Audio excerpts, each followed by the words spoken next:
Good morning student. आज हम एक इंपॉर्टेंट टॉपिक डिस्कस करेंगे और जो टॉपिक है उसका नाम है बेसिकली ट्विंस। ट्विंस जो होता है उसको हम बोल सकते हैं जुड़वा बच्चे।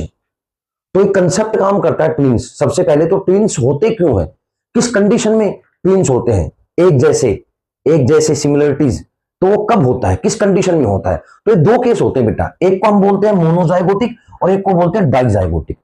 मतलब क्या है कि एक में आइडेंटिकल बनते हैं ट्विंस, मतलब बच्चे अगर दो होंगे, जुड़वा होंगे, तो दो लड़के होंगे या तो दो लड़कियां होंगी, फिक्स सही है। सबसे पहले समझिए ट्विंस में आइडेंटिकल ट्विंस का मतलब क्या होता है। मतलब अगर ट्विंस होते हैं, जुड़वा बच्चे होते हैं और जुड़वा बच्चे होते हैं, उनमें दोनों ही बच्चे या तो लड़के होंगे या तो लड़कियां होंगी, इस कंडीशन में फिक्स सही है।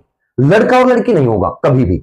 होंगे जुड़वा बच्चे तो या तो दो लड़कियां होंगी या दो लड़के होंगे। और अगर ऐसा होता है कि सिर्फ दो लड़कियां या दो लड़के होते हैं, जुड़वा होते हैं, तो उस कंडीशन में ये कंसेप्ट काम करता है जिसको हम बोलते हैं आइडेंटिकल यानी मोनोजाइगोटिक ट्विंस। तो सबसे पहले मोनो का मतलब क्या होता है, एक, और जाइगोट का मतलब होता है जाइगोट।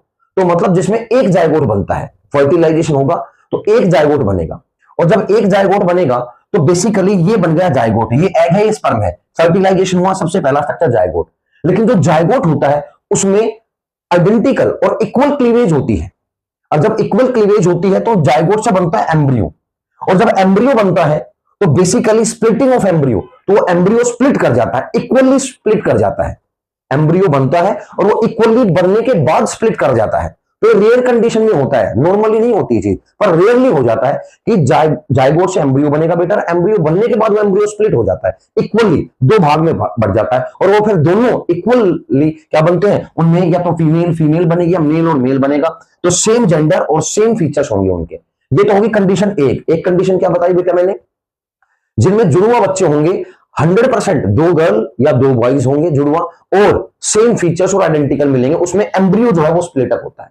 अब दूसरे पार्ट पे आ जाइए, डाइजाइगोटिक ट्विंस। इस कंडीशन में क्या होता है बेटा, इस कंडीशन में ये भी रेयरली ऐसा होता है कि फीमेल जो है उनके पास दो ओवरी होती है और ऑल्टरनेटिवली फीमेल जो ओवरी होती है एग बनाती है। मतलब जो फीमेल में दो ओवरी होती है बेटा, वो ऑल्टरनेटिवली एग बनाती है। जैसे जनवरी में राइट ओवरी ने एग बनाया फीमेल में, तो फरवरी में लेफ्ट बनाएगी, मार्च में राइट, और इस तरह से राइट लेफ्ट एग बनता रहता है, ताकि एक ओवरी को टाइम मिल जाए अपने आप को रिपेयर करने का। लेकिन coincidentally fate of that process, fortunate, luckily ऐसा होता है कि दोनों ओवरी एक ही टाइम पे, दोनों ओवरी अलग अलग एग बना देते हैं, और वो दोनों ही एग फ्लोपियन ट्यूब में एंटर कर जाते हैं, और दोनों ही एग के साथ क्या हो जाता है, फर्टिलाइजेशन हो जाता है। दो एग आ गए और दोनों के साथ फर्टिलाइजेशन हो गया, तो दोनों में सेपरेट जाइगोट बनेगा, सेपरेट एम्ब्रियो बनेगा, लेकिन बनेगा उसी प्रोसेस में, उसी स्ट्रक्चर में, लेकिन दो अलग बनेगा। तो इस कंडीशन में ये 100% है।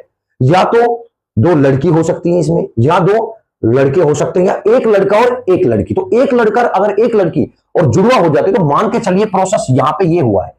मतलब एक ओवरी जो है उन्होंने साइमल्टेनियसली एक ही मंथ में दोनों ओवरी ने दो एग प्रोड्यूस कर दिए, दोनों फ्लोपियन ट्यूब में आ गए और दोनों ने फर्टिलाइजेशन में पार्टिसिपेट करते हैं। तो इस कंडीशन में जो फीचर्स होंगे बच्चे क्या होंगे, फीचर्स जो है वो डिफरेंट होंगे, दोनों के अलग होंगे। मतलब चेहरा भी, हाव भाव भी, बातें भी। कैन बी सेम और डिफरेंट जेंडर, यानी लड़का लड़की हो सकता है, लड़का लड़का और लड़की लड़की। formed when two ova are simultaneously released by both ovaries and fertilized। ये होगा तभी जब दो ओवम एग एक ही मंथ में एक ही साथ अगर ओवरी प्रोड्यूस कर देती है, तो फिर ये कंडीशन होगी। And this is all about the process of twins बेटा। Thank you so much.